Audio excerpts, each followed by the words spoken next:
Z-Débrief, en partenariat avec InMacWstore.com, le spécialiste de l'équipement informatique pour les professionnels.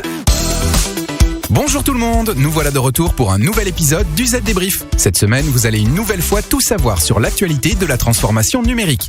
Estelle, vous êtes bien entendu avec moi, bonjour. Bonjour tout le monde. Alors, au programme cette semaine, tout d'abord, Big Brother s'installe en France à l'initiative du gouvernement. Nous verrons comment. Il sera aussi question d'un nouveau départ de Chine. Après Samsung la semaine dernière, c'est Fitbit qui fait ses valises et quitte l'empire du milieu. Oui, on parlera aussi des déboires du projet Libra et de la vulnérabilité des PME face aux adeptes du piratage informatique. Et enfin, de la nouvelle version du système d'exploitation Mac. Ah, je sens que vous êtes content, David. Allez, le Z-Débrief, c'est parti. Les dernières infos. Parlons pour commencer de cette petite révolution dans le domaine de la sécurité. Savez-vous ce que c'est qu'Alicem ? Oui, je me suis renseignée. Alicem, ça veut dire authentification en ligne certifiée sur mobile.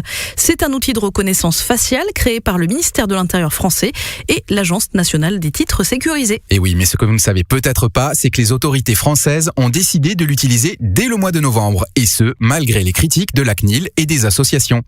La Quadrature du Net, par exemple, a déposé en juillet dernier un recours devant le Conseil d'État pour demander l'annulation du décret autorisant la création d'Alicem. Peine perdue. L'occasion était trop belle pour Paris de se placer en tête de file au niveau mondial sur la question de la sécurisation de l'identification des citoyens.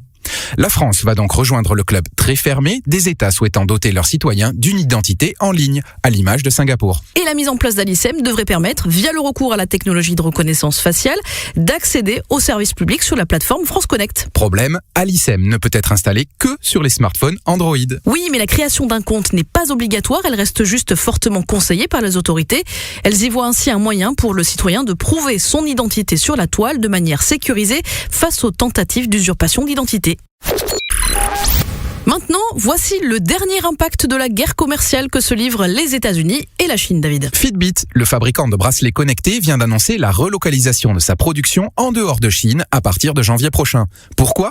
Les dirigeants de Fitbit ne l'ont pas dit, mais on peut imaginer, comme pour Samsung qui a pris précédemment la même décision, que les coûts douaniers vont exploser du fait du différend commercial entre la Chine et les États-Unis. Cet été, Fitbit a fait partie du groupe d'entreprises qui ont adressé des courriers au président des États-Unis pour s'opposer à son projet d'augmenter les tarifs douaniers sur les importations chinoises. Peine perdue, le groupe américain fait donc ses valises. Dans l'actualité cette semaine, il est aussi question de la Libra, la crypto-monnaie que Facebook veut lancer l'an prochain. Seulement voilà, la Libra a du plomb dans l'aile. La commission des services financiers de la Chambre des États-Unis a demandé à Facebook de suspendre son programme le temps d'examiner les problématiques qu'il pose.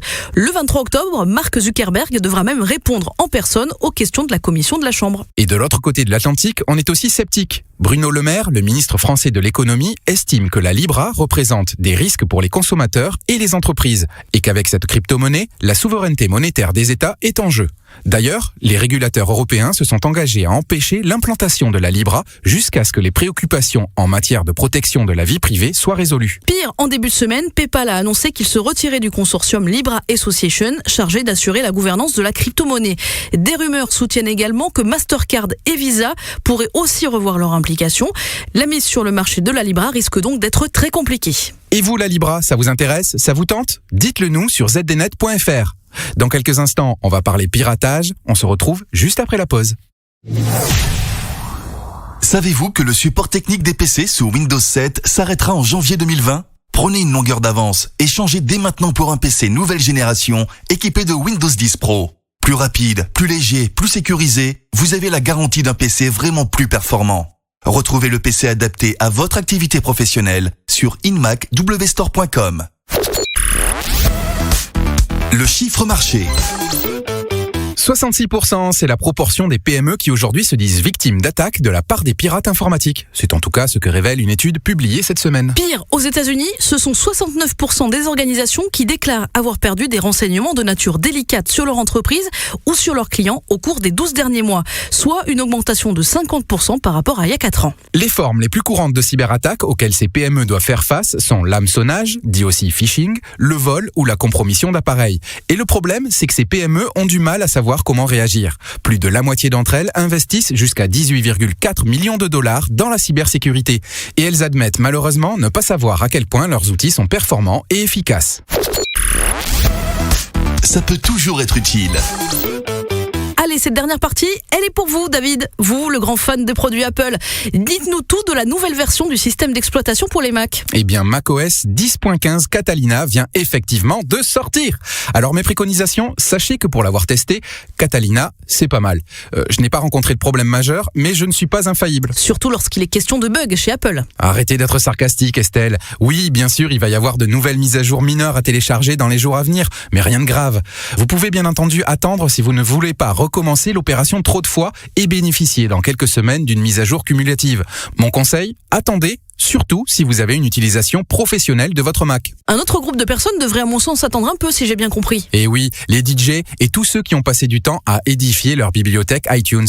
Pourquoi ? Eh bien parce que iTunes est désormais banni de Catalina. Et avec lui, toute la personnalisation que vous avez faite sur ce logiciel. Donc, prenez votre mal en patience, ça vous évitera des déconvenues fâcheuses. Merci pour ces bons conseils, mon cher David. À votre service. Voilà, votre podcast Le Z Débrief est terminé. On se retrouve la semaine prochaine. Bye bye. Z Débrief, en partenariat avec InMacWstore.com, le spécialiste de l'équipement informatique pour les professionnels.